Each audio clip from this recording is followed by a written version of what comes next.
Bienvenue sur The Drive Culture, bienvenue aujourd'hui pour une première vidéo essai comparatif. C'est la première vidéo de notre nouvelle chaîne YouTube, Raphaël. Je vous invite d'ailleurs à visionner notre vidéo de présentation de tous les services qu'on propose ici. On est très heureux de vous retrouver pour comparer aujourd'hui deux supercars modernes, mais que tout oppose, Raphaël, quand même. Tout à fait. Vous retrouvez ici une V12 Vantage S et à droite une Audi R8 V10. La V12 Vantage S, c'est, on va dire, le pinacle de ce qu'Aston Martin a produit sur la série des Vantage, avec l'installation du gros V12 à l'avant de cette voiture et au chausse-pied. La R8, c'est un peu la même philosophie, c'est-à-dire que Audi est allé implanter le V10 de Lamborghini sur son Audi R8. Et donc on a deux véhicules dont la philosophie diffère, mais que ces deux points rapprochent. Déjà en termes d'architecture, là sur la R8 V10, on est sur un moteur en position centrale arrière, alors que sur la V12 Vantage, il est à l'avant. Donc déjà en termes de comportement, on peut s'attendre quand même à pas mal de différences. Ah oui, tout à fait. Et puis surtout qu'on passe d'une propulsion chez Aston à 4 roues motrices sur la Audi.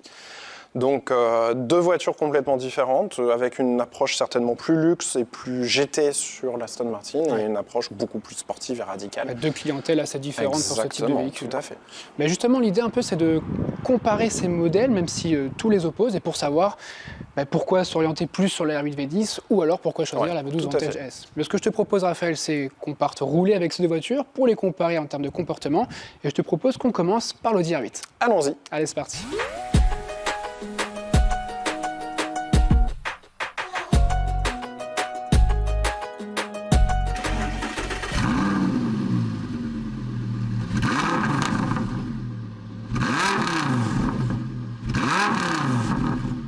Bon, alors avant de parler un petit peu des sensations de conduite et de l'avis qu'on peut porter sur l'allemande, on va recontextualiser un petit peu sa venue sur le marché des sportives. Alors, la version de série, la première génération, elle est sortie en 2006, mais elle est préfigurée par plusieurs concepts.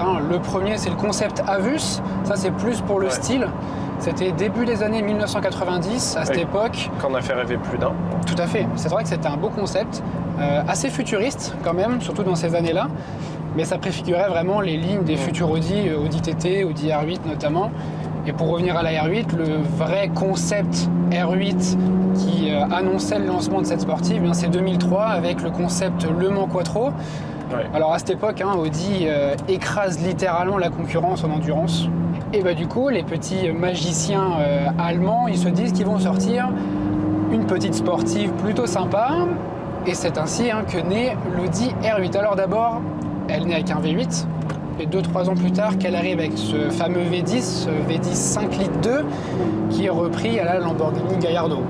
Aujourd'hui, on a une version qui fait 525 chevaux. Là, notre exemplaire du jour, donc, il est de 2015, donc c'est une phase 2, une des dernières phases 2 de la première génération. Dans quelle catégorie, toi, tu le classerais aujourd'hui ? C'est difficile à dire parce que je la vois personnellement, moi, entre une voiture assez confortable, utilisable au quotidien, et en même temps un truc très bestial. Et qui me fait penser à la... Allez, c'est la catégorie naissante des supercars. C'est, on va dire, aujourd'hui, dans les budgets accessibles et dans les voitures que tu peux acheter sur le marché de l'occasion, ça fait partie des baby supercars, on va dire. Et est-ce qu'on peut parler justement, comme on disait que le V10 c'était un V10 de Lamborghini Gallardo, d'une Lamborghini au rabais? Oui et non. Oui, parce que clairement, tu as le V10 de la Lambo, donc forcément, dans l'esprit des gens, tu vas obligatoirement avoir ce côté j'achète une R8 V10 parce que je peux pas acheter une Lambo. Mais en même temps, pour avoir conduit des Gallardo sensiblement de la même année, on n'est pas vraiment sur la même typologie de véhicule. La Lambo est encore plus exclusive. Moi, je suis pas petit, j'ai pas un petit gabarit, on va dire. Dans une Lamborghini, je me sens complètement étriqué. Oui, c'est vrai que ça là, je me sens pas mal du tout. Je pourrais enchaîner les kilomètres avec sans difficulté. Donc c'est pas exactement non plus le même positionnement. C'est plus utilisable, moins exclusif qu'une Gallardo. C'est vrai que c'est une voiture qu'on peut utiliser au quotidien, puisqu'on a quand même fait pas mal de kilomètres avec notre exemplaire. Et les sièges sont très confortables. On a une suspension qui est un peu sèche, type sportif pour le coup, mais les sièges compensent un peu cet amortissement. Et c'est vrai qu'on peut vraiment partir en week-end avec cette voiture. Oui, l'amortissement est un peu rigide, mais là tu vois quand tu désactives le Magnetic Ride et que tu le mets en mode confort, on est sur tout à fait quelque chose d'acceptable. C'est une voiture utilisable et moi je me souviens quand j'étais en Angleterre, c'était une voiture qui était consommée par les banquiers de la City et c'était assez drôle de les voir arriver avec l'Audi R8. Et nous, étudiants, on les voyait passer et on se disait ça devait faire rêver déjà. C'est sympa. Mais c'était des voitures utilisables et ça reste utilisable au quotidien. Et c'est vrai que c'est un peu surprenant ce que tu dis parce qu'on ne s'attend pas forcément à ce qu'on y voit des banquiers ou des hommes d'affaires dans cette voiture. On s'attend plutôt à ce qu'ils se tournent vers Aston Martin par exemple. Celle-ci, quand on la regarde, l'Audi R8, on imagine quand même un type de clientèle assez jeune. Peut-être, mais en fait, je pense que quand tu es sur le marché de l'automobile neuve ou récente, on a tous des cases à cocher. L'avantage de l'Audi R8, que ce soit le V8 ou d'ailleurs ou le V10, c'est vraiment le côté 4 roues motrices, le côté hyper sécurisant du véhicule. J'ai pas forcément envie de rouler en 911, j'ai envie d'un truc un petit peu plus exotique, mais psychologiquement je suis pas prêt à passer le cap de l'exotique. Ouais. L'Audi R8, elle coche un certain nombre de cases. T'as une bonne sono, t'as un intérieur qui est franchement sympa. Oui, c'est vrai qu'il vieillit très bien aussi. Très moderne par rapport à ce que Porsche pouvait par exemple produire à l'époque. Moi je me souviens d'essais où les essais d'Audi R8, c'était écrit en gros les propriétaires de 911 doivent être verts de rage en voyant l'intérieur très futuriste d'une Audi R8. Et c'est vrai quand tu regardes, celle-là elle est plutôt bien optionnée, il y a du carbone partout. Sur les contreportes, autour du tableau de même bord. au niveau des genoux et sur le tunnel central, tu as du carbone. C'est assez flatteur. Donc je pense que oui, c'est le genre d'automobile que tu peux acheter quand tu n'as pas envie de rouler dans une voiture de sport que tout le monde a, type 911, mais que tu ne te sens pas prêt à passer le cap en fait, supérieur. C'est un peu l'entre-deux, c'est entre deux mondes. Ouais. Mais c'est quand même une voiture assez sympa. Bon, et c'est vrai qu'en termes de sonorité, là depuis tout à l'heure, on roule assez tranquille puisqu'on fait un mix de roues départementales et de ville avec un peu de circulation. Donc on n'a pas vraiment eu cette occasion d'entendre les vocalistes de ce V10. Mais ils chantent vraiment très fort. On vient de rétrograder. Et puis celle-là, en fait, a été équipée d'un échappement Capristo en inox. Donc avec les valves. Et là, on roule valve ouverte parce que faut être honnête, quand tu as ce genre de motorisation et que tu as ce genre d'échappement, on a envie de l'entendre. Tu as envie de l'entendre. Bien sûr. Donc c'est quand même très sonore. Mais ce qui est bien, c'est qu'on a aussi le choix justement d'ouvrir fameux les valves, ce qui fait qu'on ne va pas emmerder les voisins. Non, totalement. Et c'est assez sympa. Après, c'est une voiture qui a son âge. Donc là encore, il faut rappeler l'évolution des boîtes de vitesse absolument incroyable avec les doubles embrayages. Je crois d'ailleurs que la V10 Plus a été une des toutes premières voitures à avoir une boîte de vitesse double embrayage. Tout à fait. La V10 Plus, justement, était la première R8 à recevoir la S-Tronic, double embrayage. Notre modèle du jour, c'est la version R-Tronic, donc boîte robotisée, 6 rapports. Et on sent la différence, puisqu'on a les à-coups à chaque passage, puisque la boîte robotisée, pour faire simple, ça remplace une boîte manuelle, on n'a plus la pédale d'embrayage, on n'a plus le besoin de passer les rapports un à un. Donc voilà, c'est beaucoup moins performant qu'une boîte à double embrayage. Il faut rappeler aussi que le véhicule a quand même 10 ans, donc c'est normal. On verra sur l'essai de la V12 Vantage, je trouve malgré tout qu'il y a, on va dire, une qualité de boîte de vitesse supérieure à la concurrence sur les manuels robotisés sur ce modèle-là. La boîte de vitesse passe bien, il n'y a pas d'énormes à-coups, oui, tu as une latence, mais dès que tu commences à, on va dire, monter dans les tours et en demander un petit peu plus au véhicule, la boîte de vitesse réagit beaucoup mieux, elle est encore plus rapide et elle te donne ce côté très animal au changement de rapport qui lui confère aussi un caractère assez plaisant. En parlant d'animal, on en a un autre qui est juste derrière nous.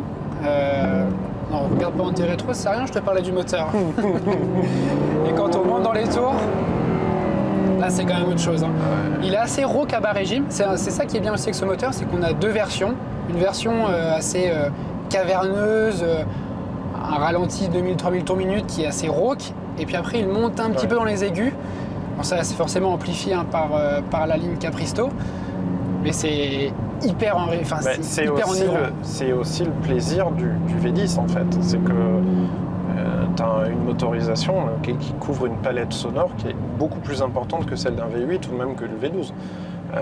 Ça reste quand même une motorisation rare, puisqu'on trouve très peu de V10 et aujourd'hui sur le marché il n'y en a plus. Il n'y en a plus, ouais. Ça y est, c'est fini depuis que Lambo a abandonné avec la Temerario et passé au V8. C'est fini, il n'y a plus de V10. C'est une motorisation incroyable. Justement, on va en profiter un petit peu justement pour vous faire écouter les vocalistes de ce V10. C'est vrai qu'ils chantent vraiment bien.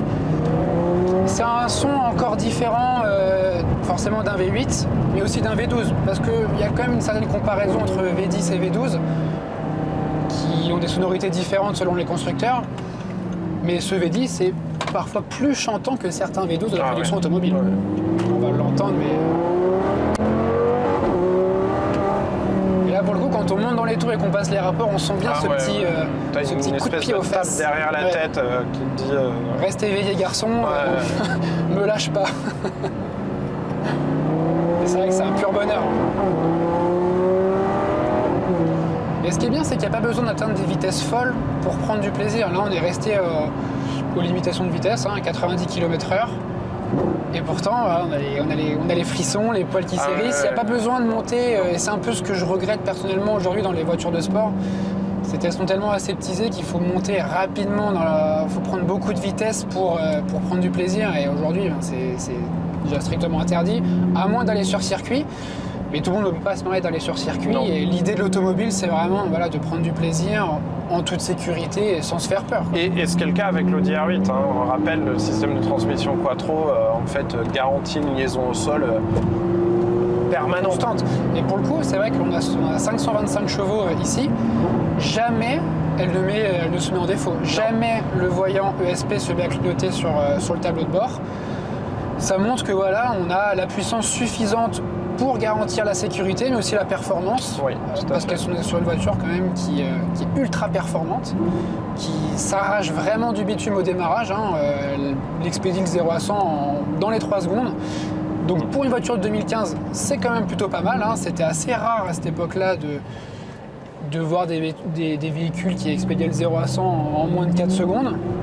Donc c'est vraiment une pure sportive. Oui, tout à fait. Je te propose qu'on s'arrête juste au niveau du pont.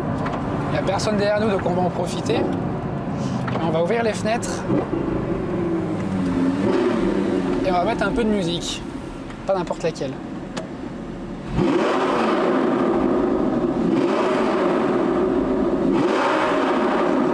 C'est quand même quelque chose. C'est quand même sympa. C'est franchement sympa.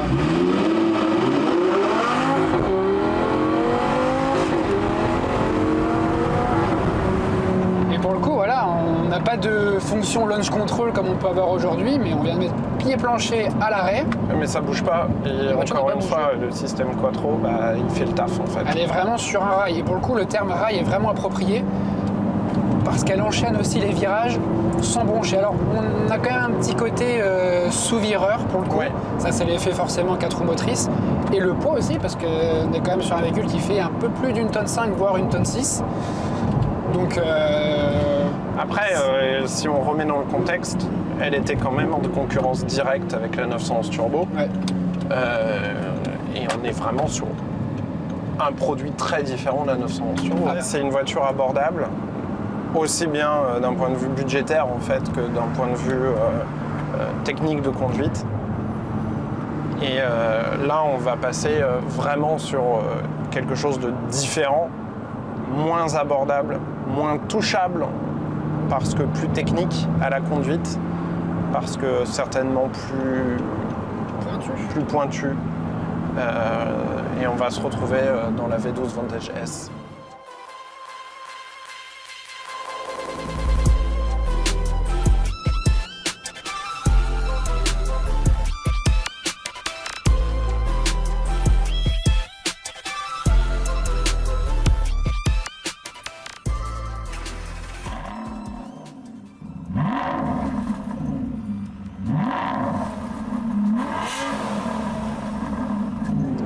maintenant dans la V12 Vantage S, apparue la fin des années 2000 en version V12. Là, la Vantage S, elle, c'est 2013. Notre modèle du jour, lui, est 2015. Premier avis, premier aperçu après la R8 V10. Quel est ton ressenti, toi? Qu'est-ce que tu en penses? Luxe, puissance et confort. Quand tu passes après la R8, qui est brutale, qui est, t'es poussé par un animal que tu as derrière le dos, là tu roules dans une voiture qui est beaucoup plus confortable, peut-être plus civilisée, peut-être plus raffinée, mais les sensations de conduite sont nettement moins sportives.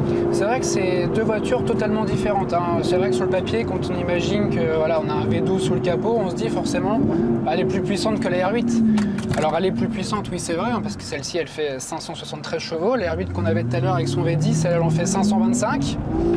Mais c'est deux architectures déjà totalement différentes, parce que là on est sur une propulsion, et pourtant on n'est pas vraiment dans une sportive, hein. C'est plus la classe à l'anglaise, quoi. Pas du tout. Chaque accélération sur la R8, tu te dis ça y est, je vais être catapulté au bout de la route. Alors que celle-ci, ça n'est pas une voiture faite pour être ultra sportive. Elle n'aime pas être malmenée, hein. Non, on s'en est rendu compte à plusieurs moments où tu as l'impression que le train avant manque de précision, que la direction est un peu floue. Quand tu lui rentres dedans et quand tu lui demandes, on va dire, un peu de sportivité. Par contre, quand tu cruises comme ce qu'on est en train de faire là, ah bah, entre 2, 3 et 4 000 tours minutes, elle est parfaite. Elle est parfaite. Il n'y a rien à dire. En plus, elle a la boîte de vitesse qui n'est pas vraiment très sportive pour le coup, hein. Donc ça incite pas vraiment à rouler fort avec ça. Non, c'est vrai qu'à l'époque, la Vantage S est sortie en ayant comme credo plus de sportivité par rapport à la boîte manuelle. Mais 10 ans plus tard, on se rend compte que cette Sportshift a quand même sacrément vieilli et on a tendance à oublier que c'est une boîte automatique, mais c'est une boîte manuelle robotisée. Tout à fait, ouais. Donc il y a quand même le temps qui est passé, hein. Le modèle qu'on a aujourd'hui est 2015, donc ça fait quand même 10 ans. Les sportives d'aujourd'hui, elles ont énormément évolué. On est passé sur du double embrayage. Déjà, en termes de sportivité, c'est totalement différent. On avait aussi une boîte robotisée, hein, sur la R8, la AirTronic 6 rapports. Là, on est sur une Sportshift 7 rapports. Mais les deux avaient à peu près les mêmes défauts, hein. Elles sont assez lentes, elles n'incitent pas vraiment à rouler fort. Et encore plus dans celle-ci, où on sent quand même le poids de la voiture. On sent quand même une grosse différence entre la boîte de vitesse de la R8 et celle-ci. Ouais. Celle-là, très sincèrement, je trouve qu'on est vraiment un cran en dessous. Et c'est peu plaisant si tu roules sportivement. Quand tu roules un peu tranquille, tu relâches l'accélérateur, tu passes la vitesse supérieure et en fait c'est vraiment comme une boîte manuelle. En fait là on va passer en mode pur confort avec la boîte auto full automatique et on supprime la gestion sportive, on va dire, du moteur et de la boîte de vitesse. Là on sent vraiment des à-coups, on a l'impression d'être balancé d'avant en arrière sur le véhicule et là, le poids de l'âge se fait sentir. Et c'est vrai que pour le confort, c'est quand même pas terrible. Et c'est un peu le plus gros défaut qu'on peut lui reprocher à cette V12 Vantage. Parce qu'après, pour le reste, en termes d'élégance, de style, il n'y a pas photo. C'est l'une des plus belles sportives du monde. Pour moi, c'est vraiment une réussite. 20 ans plus tard, puisque la toute première est sortie en 2007, si je ne me trompe. Je sais qu'elle était présentée à Genève en 2005, donc oui, ça doit être ça, 2006-2007. Donc, les premières livraisons ont 20 ans. Elle n'a pas vieilli. Ouais, c'est un dessin un peu intemporel, hein. Et même quand tu prends la nouvelle Vantage qu'ils ont sortie il n'y a pas très longtemps, elle reprend quand même une grande base de celle-ci. La toute dernière Vantage, en effet, reprend les codes stylistiques de la première Vantage, sans pour autant garder ce trait extrêmement fluide et cette finesse au niveau du design. C'est certainement la plus belle Aston dessinée de ces 30 ou 40 dernières années, voire de tous les temps. Ouais, je suis d'accord avec toi. Et même en termes de conduite, en fait, on est sur une belle GT avec un petit penchant sportif, certes, mais je trouve que le confort de conduite, là on est à 70 km/h sur une départementale. Il n'y a rien à dire par rapport au moderne actuel. Puis là, on vient de passer sur des petits raccords, que ce soit en termes, les sièges sont très confortables, même la suspension. C'est vraiment typé confort. Hein. Ouais. Comparé à l'AR8 tout à l'heure, où même si elle reste quand même confortable, la suspension est plus sèche, elle est plus typée sportive. Là, c'est un autre monde. Il y a vraiment un gros gap entre les deux voitures. Ce sont deux philosophies complètement différentes. Ouais. Franchement, alors le point commun, ça va être la sonorité un peu animale des deux véhicules, parce que ce V12 est incroyable. Et justement, si on parle un peu du bruit des moteurs, quand on n'est jamais monté ou on n'a jamais essayé une Vantage ou une R8, bon, on peut se dire que le V12, qui chante plutôt pas mal, est plus vocal, plus bruyant que le V10. Et pourtant, je le trouve un peu plus discret ce V12 par rapport à la R8. Alors, il ne faut pas oublier que la R8 était équipée d'un échappement inox de chez Capristo, donc forcément, ça aide. Ça libère les vocalises du véhicule. Et souviens-toi, quand on a coupé les valves lors des premiers essais, Elle devient plus sage. elle est quasiment silencieuse. Ouais. Le V12 Aston Martin reste dans la lignée de ce que sait faire Aston en termes de sonorité. C'est grave, ça passe jusque dans les aigus quand on est tout en haut du contour. Mais c'est raffiné, c'est animal, mais on sent le luxe entre guillemets. Ça va bien avec la voiture. Et d'ailleurs, en conduite, on ressent clairement la différence. La R8 V10 brille quand tu la malmènes un petit peu, quant à celle-ci, au contraire. C'est pas ce qu'elle demande justement, non. être malmenée. C'est plus la conduite coulée, en mode GT. Non, tout à fait. Celle-ci, au contraire, elle est excellente en conduite, calme, tranquille, sans forcément pousser les rapports, en utilisant le couple incroyable du V12. Mais en fait, ça va relativement bien, cette auto. Ouais. Voilà, quand on roule vraiment calmement, comme on est en train de le faire en ce moment. Alors, on roule calmement, mais ce qui est quand même impressionnant, c'est la consommation. Alors, c'est surprenant, oui et non, parce qu'on reste sur un V12. Mais un V12 qui cuve 6 litres, pour rappel. Oui, là en moyenne, sur le dernier 100 km, la voiture a consommé 17 litres au 100 en moyenne. En conduite normale, on n'a pas fait d'éco-conduite, on n'a pas fait de la conduite sportive. On a fait un petit peu de ville aussi, mais voilà, c'est une moyenne un peu mixte. D'utilisation du véhicule au quotidien. Non, et là, en roulant tout à fait normalement pour atteindre les 50 km/h, puisqu'on est sur une zone limitée à 50, là, au moment où je vous parle, je suis à 27 litres au 100 de consommation. Ce qui est... C'est un moteur qui a soif. Voilà, c'est ça. Il faut se rendre compte qu'à partir du moment où on a une Aston Vantage ou même un V12, le biberon, il faut le donner assez régulièrement. Ah oui, moi je me souviens d'une 599 sur laquelle il fallait faire le plein tous les 250-300 km. Sur un plein de 100 litres. Oui, donc... Sur un plein de 100 litres. Donc quand on compare avec l'autonomie des voitures électriques, en fait, on est sur le même niveau aujourd'hui d'autonomie. Mais avec le bonheur du V12, ce qui n'est pas tout à fait la même chose.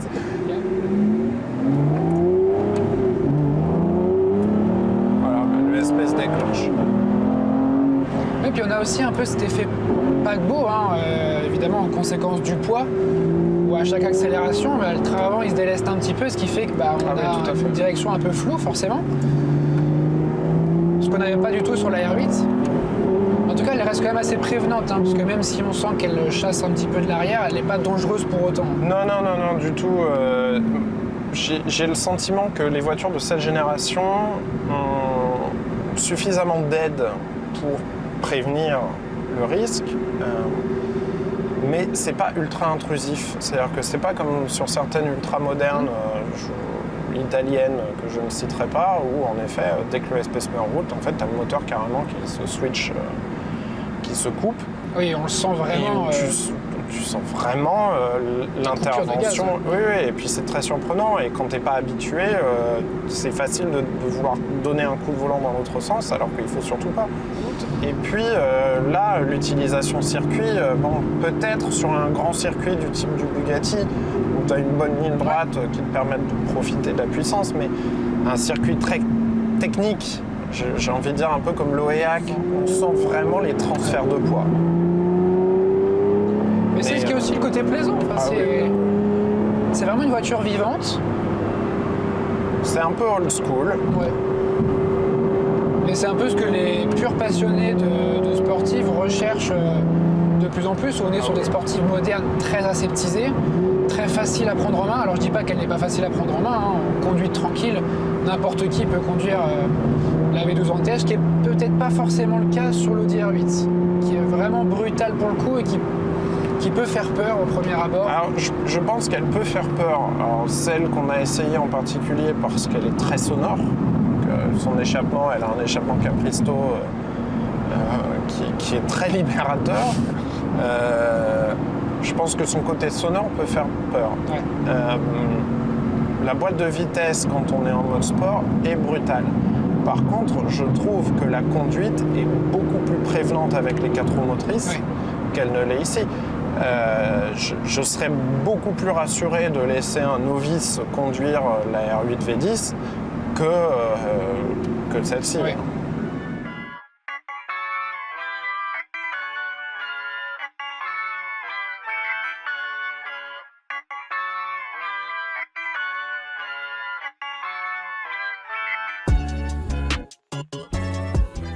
On a fini notre petite escapade avec ces 2 bolides du jour. J'aimerais avoir un peu ton avis sur ces 2 sportives. Qu'est-ce que tu en as pensé, toi? Déjà, beaucoup de plaisir au volant des 2. Franchement. 2 architectures différentes, 2 constructions différentes, 2 gros moteurs comme on n'en fait plus aujourd'hui. Donc beaucoup de plaisir à leur volant. Mais j'en retiens quand même une très grosse différence entre les deux et des voitures qui ne se destinent pas en fait aux mêmes utilisateurs. Je te rejoins là-dessus, on est sur une transmission intégrale, un V10, une vraie sportive comparée à notre exemplaire du jour qui est lui propulsion avec un gros V12. On l'a vu quand on a essayé les voitures, c'est 2 styles complètement différents. La V12 Vantage S, c'est la voiture parfaite pour engranger les kilomètres. Alors, parfaite, pas forcément, parce qu'en termes de consommation de carburant, on est vraiment sur un niveau très élevé, ce qui peut freiner quand même les utilisateurs au moment de l'achat. Celle-ci, voilà, on a à la fois envie de chercher ses limites parce que son moteur hurlant à l'arrière nous incite à appuyer sur la pédale de gaz, mais aussi elle est très appréciable et agréable à bas régime, parce qu'on a vraiment un animal derrière la cellule d'habitat qui rugit à chaque accélération. Et ça, je trouve que c'est vraiment un argument de vente sur cette voiture. Oui, moi j'ai trouvé l'R8 certainement un peu plus polyvalente en fait dans son utilisation que la V12. Et à contrario, j'ai trouvé la V12 plus exotique et peut-être plus vibrante en fait. Tu as raison, parce que c'est vrai que pour une sportive, elle est quand même très confortable. Même si on a une suspension qui est plus typée sport comparée à la V12 Vantage, et ce qui est logique, on a une sellerie en cuir qui est très confortable. On a envie de prendre des kilomètres avec elle. Ah oui, tout à fait. Et même en termes de consommation. Pour un V10, il consomme beaucoup moins que le V12. Et même, c'est plutôt utilisable largement au quotidien. Ah, exactement, oui. Mais c'est vraiment ce qui fait la distinction entre ces 2 véhicules. C'est on a quelque chose d'exclusif et quelque chose de plus utilisable. Mais à mon sens, en fait, ces 2 véhicules ne s'opposent pas. J'opposerais plutôt la R8 V10 à une 997 turbo et la V12 Vantage S à quelque chose de tout autant exclusif qu'est la 599 GTB, puisqu'on est et sur les mêmes budgets et sur les mêmes typologies d'utilisation. En tous les cas, ce sont 2 très bons produits pour leur catégorie, avec forcément quelques défauts. On peut citer leurs défauts communs, la boîte de vitesse robotisée. Il ne faut pas oublier, on le précise encore une fois, mais que ce sont des voitures qui ont une dizaine d'années, donc c'est compréhensible aussi. Après, j'ai envie de dire, ce qui peut départager un acheteur potentiel, c'est le tarif. À la fin, on en revient toujours à la même chose. Là, on est sur une R8 V10 qui est aux alentours de 70 000 € sur le marché de l'occasion, celle-ci à 70 000 km. À côté, la V12 Vantage S, c'est à peu près combien en termes de prix ? On est aujourd'hui au-delà des 125 000 € pour moins de 20 000 km. Donc quasiment le double, sans compter potentiellement le coût d'entretien, d'assurance et surtout la consommation qui va forcément jouer au moment de l'achat. Si on devait en retenir une en termes de style, sans parler des architectures, etc., laquelle tu choisirais, toi ? Mon cœur balance. Je dirais que naturellement, j'irais plutôt vers l'Aston. Ouais, je suis d'accord avec ça. Parce que je trouve qu'elle a un style très particulier. Mais en même temps, il ne faut pas oublier que l'Audi R8 est certainement celle qui a révolutionné le design des supercars et qui est véritablement un baby supercar. Là où l'Aston, elle est vraiment dans une lignée automobile très classique. Classe. alors que la R8 est venue bousculer un peu les codes. Mais on reste aussi sur deux styles intemporels, Tout parce à que fait. c'est des dessins qui ont 10, même 20 ans, puisque les premières versions sont sorties dans les années 2000. Et en 2025 aujourd'hui, elles restent magnifiques à regarder. Les deux font toutes tourner les têtes et vraiment deux voitures exceptionnelles. Merci beaucoup Raphaël pour ce compte rendu. Maintenant, je vous invite à nous laisser vos commentaires, vos avis sur cet essai, à nous dire ce qui vous intéresserait de voir comme essai de Super Sportive. Et puis on se retrouve très rapidement pour de prochaines vidéos sur tout à fait. Futur. À bientôt. À bientôt.